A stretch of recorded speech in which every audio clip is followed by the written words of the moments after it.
À toi, mon Dieu, je m'abandonne. Oh, fais de moi ce que tu veux, de l'argile que je te donne. Fais un diamant précieux. À toi, mon Dieu, je m'abandonne. Oh, fais de moi ce que tu veux, de l'argile que je te donne. Fais un diamant précieux. Prends, Seigneur, prends toute ma vie. À toi seul je veux obéir. Par l'Esprit qui me sanctifie. Sur ton autel je viens m'offrir. Oh, ne m'épargne ni la flamme, ni le ciseau divin sculpteur. Que ton esprit forge mon âme à l'image de mon Sauveur. Prends, Seigneur, prends toute ma vie. À toi seul je veux obéir. Par l'Esprit qui me sanctifie.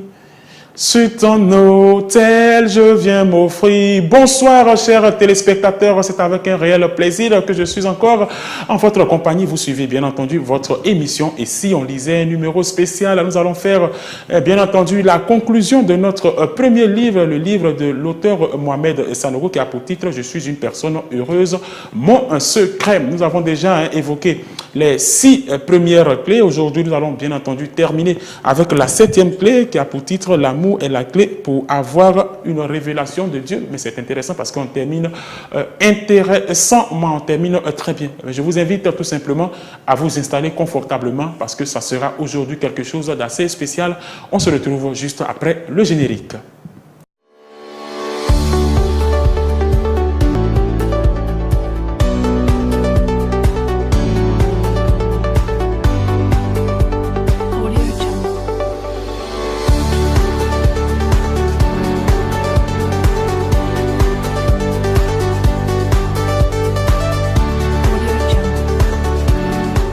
Voilà, après le générique, nous sommes de retour sur ce plateau. C'est avec un réel plaisir que je vous retrouve encore pour votre émission. Et si on lisait, je ne suis pas grand chanteur, je me suis efforcé de partager avec vous ce petit moment assez spécial, ce petit moment de joie. Si vous avez bien fait attention, il y avait un élément important qu'il fallait ressortir, qu'il fallait comprendre dans le chant. C'était bien entendu l'expression « amour » que nous avons essayé de vous faire comprendre à travers ce chant. Pour ceux qui aimeraient me produire, il n'y a pas de souci, je suis ouvert et nous ferons des exploits grâce à notre Seigneur Jésus. Je l'ai dit, nous parlerons de la 7e clé de l'amour. L'amour est la clé pour avoir une révélation de Dieu. L'amour est la clé pour avoir une révélation de Dieu. C'est de ça que nous allons parler aujourd'hui, après quoi nous allons revenir sur les 6 premières clés, rappeler un peu ces 6 premières clés, et puis vous donner notre avis sur le contenu de ce livre et tous ces moments que nous avons passés en votre compagnie. Alors nous allons reprendre là où nous nous sommes arrêtés, nous allons reprendre notre livre là où nous nous sommes arrêtés, et on va directement à la page 75 de notre livre. On va partir à la page 75 de notre livre et on va commencer par le livre de 1 Jean, le chapitre 4, le verset 8, qui nous dit « Celui qui n'aime pas n'a pas connu Dieu, car Dieu est amour. » Celui qui n'aime pas n'a pas connu Dieu, car Dieu est amour.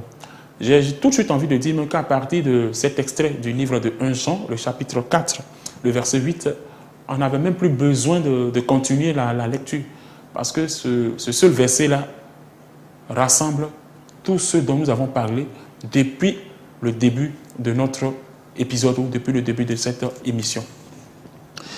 Tu ne peux pas connaître Dieu si tu n'aimes pas ou si tu ne l'aimes pas. Celui qui n'aime pas ne peut pas connaître Dieu. Beaucoup de frères aspirent à connaître Dieu en profondeur. Et on a tendance à dire cette prière, « Seigneur, tout ce que je désire, c'est de te connaître. Je veux te connaître. » Seigneur, tout ce que je désire, c'est de te connaître. Je veux te connaître. C'est bien sûr la prière que nous sommes nombreux à adresser à Dieu. La Bible dit que si vous n'aimez pas votre prochain, vous n'avez non plus pas connu Dieu. Si tu n'aimes pas ton prochain, Dieu va te dire qu'il ne t'a point connu. Qui voudrait entendre la phrase « arrière de moi » ou bien « je ne t'ai jamais connu » En tout cas, pas moi.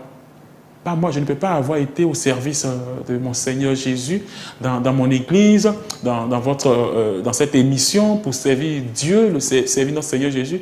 Et puis un jour, je me retrouve en face du Seigneur Jésus, il me dit « je ne t'ai point connu ». Ah, mon frère, c'est une douleur, une grosse déception que tu vas ressentir à ce moment-là, mais il sera déjà trop tard. Qu'est-ce que tu dois faire? C'est tout simplement de cultiver l'amour. On va poursuivre notre livre. Si dès que vous voyez la tête d'une certaine sœur, vous ne pouvez plus la manger, la révélation de Dieu dans votre vie sera limitée. Celui qui n'aime pas n'a pas connu Dieu. Mohamed Sanogo est clair. Il est clair. D'aucuns diraient qu'il est clair comme l'eau de roche. Vous comprenez? Si tu n'aimes pas ton frère que tu vois, mais comment est-ce que tu vas dire que tu aimes Dieu que tu ne vois pas? C'est le gros point d'interrogation. Et c'est la grosse interrogation. Dieu que tu ne vois pas, tu prétends que tu l'aimes, alors que celui avec qui tu es, celui avec qui tu vis, tu ne l'aimes pas. Et tu vas aller faire une offrande à Dieu pour dire « je veux que tu me bénisses, je veux avoir du travail, je veux voyager ». Cela ne va pas se réaliser. Parce que dans ton fort intérieur, tu n'as pas cette paix-là. Tout ce que nous découvrons, c'est le superflu, c'est superficiel. Mais intérieurement, tu n'es pas en conformité avec la parole de notre Seigneur Jésus. On va prendre le livre de Philippiens, le chapitre 38, le chapitre 3, les versets 8, 9 et 10. Pour ceux qui viennent de nous prendre en marche dans cette émission, sachez tout simplement que l'émission s'appelle « Et si on lisait ?» et elle nous permet de découvrir des livres des auteurs chrétiens, que ce soit des auteurs chrétiens d'ici ou d'ailleurs dans d'autres pays, et nous partageons avec eux le contenu de leurs différents écrits. Ceux qui n'ont pas le livre, par exemple, de Mohamed Sanogo, vous pouvez simplement suivre avec nous. Vous prenez Philippiens, le chapitre 3, le verset 8, et nous allons lire ensemble. Paul nous dit, « Et même je regarde toutes ces choses comme une perte à cause de l'excellence de la connaissance de Jésus-Christ, mon Seigneur. » De Jésus-Christ, mon Seigneur, on va poursuivre, pour lequel j'ai renoncé à tout, et je les regarde comme de la boue afin de gagner Christ.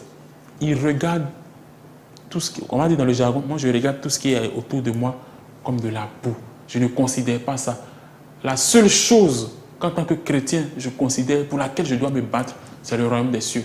Mais comment je vais arriver à hériter du royaume des cieux? C'est tout simplement en étant en conformité avec la parole de Dieu, en cultivant l'amour, en annonçant l'amour, en partageant l'amour. On va poursuivre. On va reprendre. Il disait, et je les regarde comme de la boue afin de gagner Christ et d'être trouvé en lui, non avec ma justice, celle qui vient de la loi, mais avec la justice qui s'obtient par la foi en Christ. La justice qui vient de Dieu par la foi, afin de connaître Christ et la puissance de sa résurrection et la communion de ses souffrances, ou encore en devenant conforme en lui dans sa mort pour parvenir.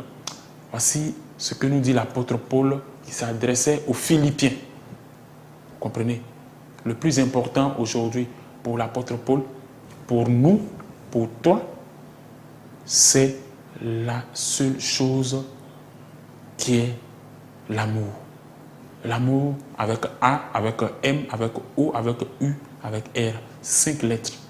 Et tout ce que tu vas faire, tu auras cette paix intérieure, tu auras cette tranquillité d'esprit. Est-ce que vous voyez? On va prendre la page 77. La Bible dit que la révélation de Dieu n'est possible que par le commandement de l'amour. Seuls ceux qui développent l'amour dans leur cœur finissent par connaître Dieu. La Bible nous dit que Dieu est amour.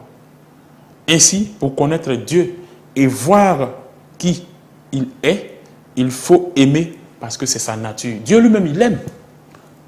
Dieu, il aime. Si tu penses que Dieu n'aimait pas ou ne nous aimait pas, est-ce qu'il allait accepter de sacrifier son unique fils? Je pose la question. Est-ce qu'il allait accepter de sacrifier son unique fils? Aujourd'hui, même toi qui es en train de me suivre, mais quand ton frère ou ton épouse ou ton époux te fait quelque chose de fâcheux, tu es dans une colère, je veux dire, noire, au point où il faut que les voisins viennent afin que tu puisses pardonner à celui qui t'a fâché. Vous voyez? Mais si notre Dieu voulait regarder à tout ça, si notre Dieu voulait regarder à tout ça, on va continuer. Plusieurs personnes disent que tout le temps, Dieu leur a parlé. Vous ne pouvez pas avoir de bonnes révélations si vous ne marchez pas dans l'amour. Comment Dieu vous parlerait-il? Vous êtes si différent de lui. Dieu ne va jamais te parler si tu ne respectes pas ses principes. Vous voyez, non? Dieu ne va pas te parler. Il y aura comme une barrière. Tes prières là ne pourront pas monter. Or, on a une tendance à finir nos prières. Seigneur, accepte mon sujet comme un parfum de bonne odeur. Mais si tu n'es pas en conformité avec la parole de Dieu, ton parfum là aura une mauvaise senteur et ne sera pas agréable à Dieu. Donc, il ne va naturellement pas recevoir cette prière. Si vous voulez améliorer votre capacité de réception de la révélation et entendre la voix de Dieu, développez votre amour.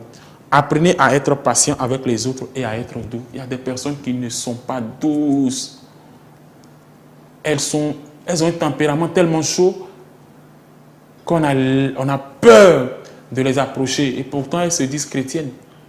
Il faut avoir un tempérament doux, calme, savoir écouter, savoir comprendre l'autre. L'amour est une graine qui se travaille. Ce n'est pas inné, c'est un exercice sur soi. C'est la dernière phrase. Écoutez très bien.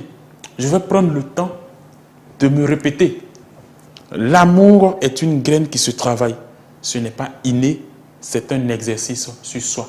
On ne naît pas avec l'amour. On ne naît pas, je reprends, on ne naît pas avec l'amour. Mais on va la cultiver. Sinon, on va le cultiver, cet amour-là. On va le cultiver. On va apprendre à partager. On va apprendre à vivre avec les autres. On va apprendre le savoir-vivre parce que nous sommes de nouvelles créatures. Nous sommes de nouvelles créatures. Tu es passé par les eaux du baptême. Tu es mort au péché, tu es ressuscité, entre guillemets. Tu es une nouvelle créature parce que tu as décidé d'abandonner ton ancienne vie. Voilà ce que nous devons retenir sur les 7 clés pour cultiver l'amour. Nous allons, bien sûr, pour ceux qui nous prennent en marche aujourd'hui dans cette émission, rappeler ces différentes clés-là et bien naturellement essayer de faire un résumé de ce qu'il faut retenir dans ce numéro, je l'ai dit, assez spécial. Allez, on va repartir. La première clé, elle a pour titre « L'amour est le fondement de la vie ».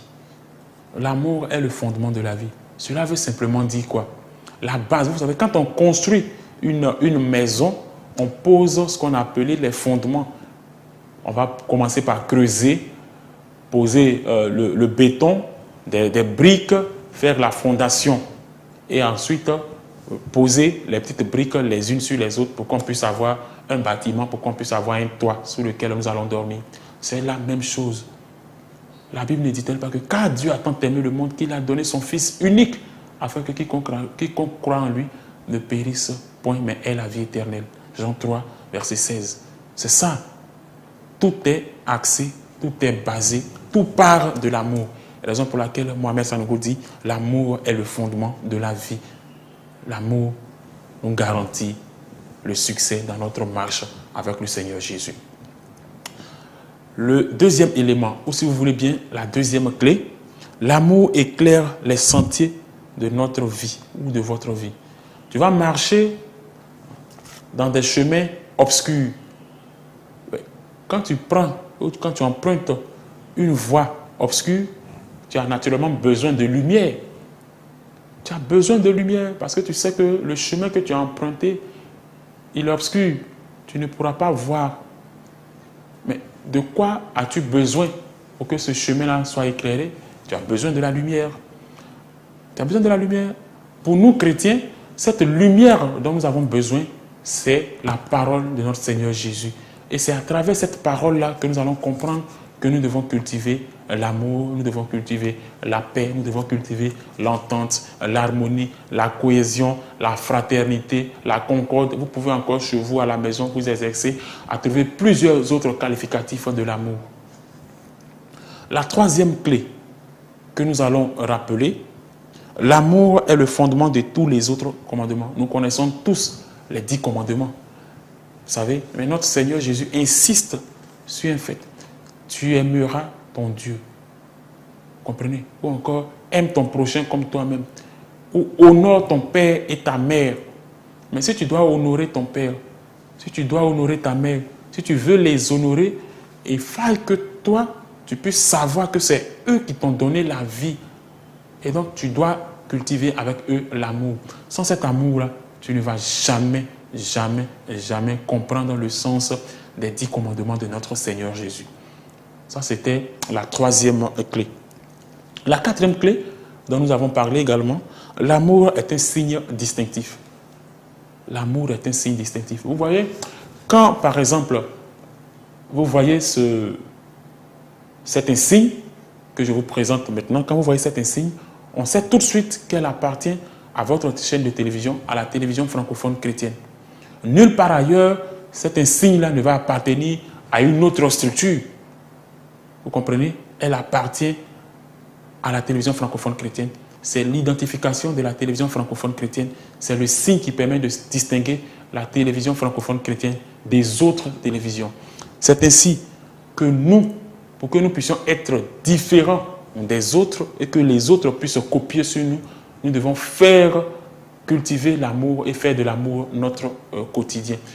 Si tu as l'amour pour ton prochain, tu auras bien entendu et naturellement de l'amour pour ton Seigneur Jésus. Tu vas comprendre le sens de la vie chrétienne et tu seras dans une paix. Je le répète, ce n'est pas la paix des hommes, mais c'est la paix de notre Seigneur Jésus. Et cette paix-là qui va te permettre un jour, si la trompette t'arrivait à sonner, que tu fasses partie des élus qui auront la grâce d'être enlevés. On va continuer. Le cinquième élément, c'est l'amour communique la paix de Dieu.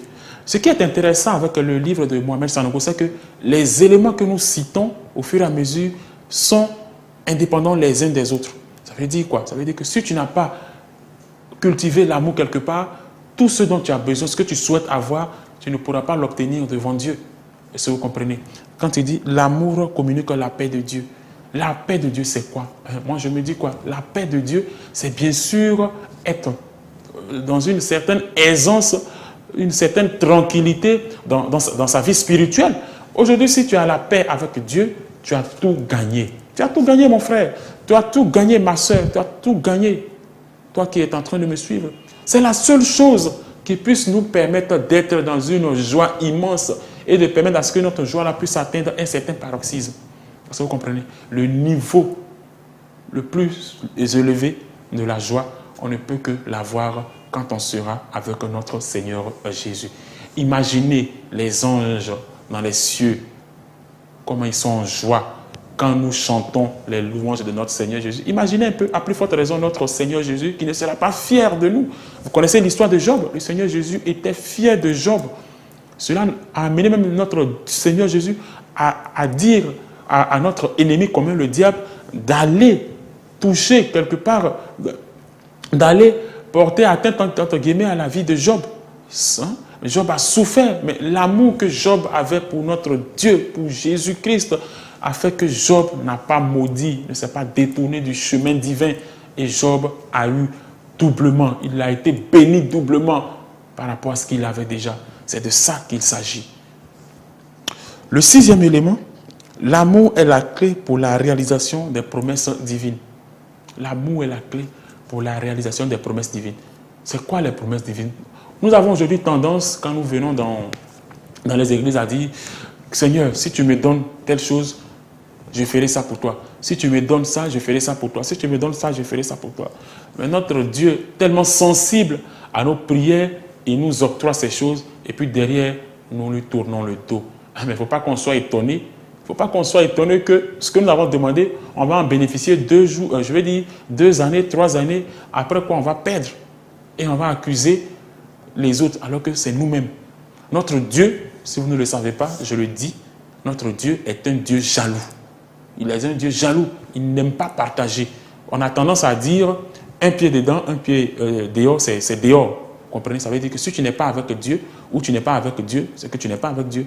Et il le dit si bien, si tu n'es ni chaud ni bouillant, je te vomirai parce que tu es tiède. Il faut que nous soyons bouillants, il faut que nous soyons chauds, il faut que nous soyons zélés pour notre Seigneur Jésus. Voilà ce qu'il fallait retenir du 6e élément. Le dernier élément que nous avons évoqué, c'est l'amour est la clé pour avoir une révélation de Dieu. Il faut que tu aies une révélation de Dieu. Il faut que Dieu te parle. Tu as fait 15 années dans une église, Dieu ne t'a jamais parlé, tu ne t'es jamais posé des questions pour dire, mais attends, pourquoi est-ce que mon Dieu ne m'a jamais parlé? Pose-toi des questions. Demande pourquoi est-ce que Dieu ne t'a jamais parlé. Mais Dieu ne peut pas te parler si quelque part, dans ton être, dans ton esprit, il n'y a pas cet amour-là. Tu ne cultives pas de l'amour. Ce qu'on voit, c'est la surface. Elle brille, elle a tendance à être belle, à être intéressante, pour montrer aux uns aux autres, oui, que tu es un fervent chrétien, tu fais tes offrandes, etc., etc. Mais vous vous rappelez, le Seigneur lui-même a dit que si tu dois faire ton offrande, va d'abord te réconcilier avec ton frère. Va te réconcilier avec ton frère. Aujourd'hui, l'occasion t'est donnée à travers cette émission. Et si on lisait de Mohamed, je veux dire de la télévision francophone chrétienne, avec le livre de Mohamed Sanogo, d'aller te réconcilier avec ton frère. Va te réconcilier avec ton frère, afin que tu puisses avoir la paix, la véritable paix, la paix que nous donne notre Seigneur Jésus. Ce que moi j'ai retenu, j'ai tout simplement retenu 2 éléments ou un seul mot, pour qu'on puisse être en harmonie avec nous-mêmes. Nous devons partager une seule chose. Et la seule chose que nous devons partager, c'est l'amour. Ce mot de 5 lettres. Ce mot qui nous permet de nous distinguer des autres. Ce mot qui fera que si nous partons apporter la parole de Dieu à ceux qui n'ont pas encore fait cette paix avec notre Seigneur Jésus, c'est grâce à cet amour-là que ces personnes-là vont donner leur vie au Seigneur Jésus. Imaginez quelqu'un un instant, tu pars évangéliser, et puis tu catégorises la personne pour dire, tu es un voleur, tu es un voleur, tu es un menteur, donne ta vie au Seigneur Jésus. Vous pensez que cette personne va comprendre? Non, il faut savoir avec sagesse utiliser les mots. Quand tu dis tu es un voleur, la personne va se sentir frustrée. On peut simplement dire, Dieu n'aime pas les voleurs. Vous voyez que c'est un peu plus adouci par rapport à tu es un voleur. Mais qu'est-ce qui va? C'est quand nous avons la sagesse de Dieu. Et pour avoir la sagesse de Dieu, il faut cultiver l'amour de notre Seigneur Jésus.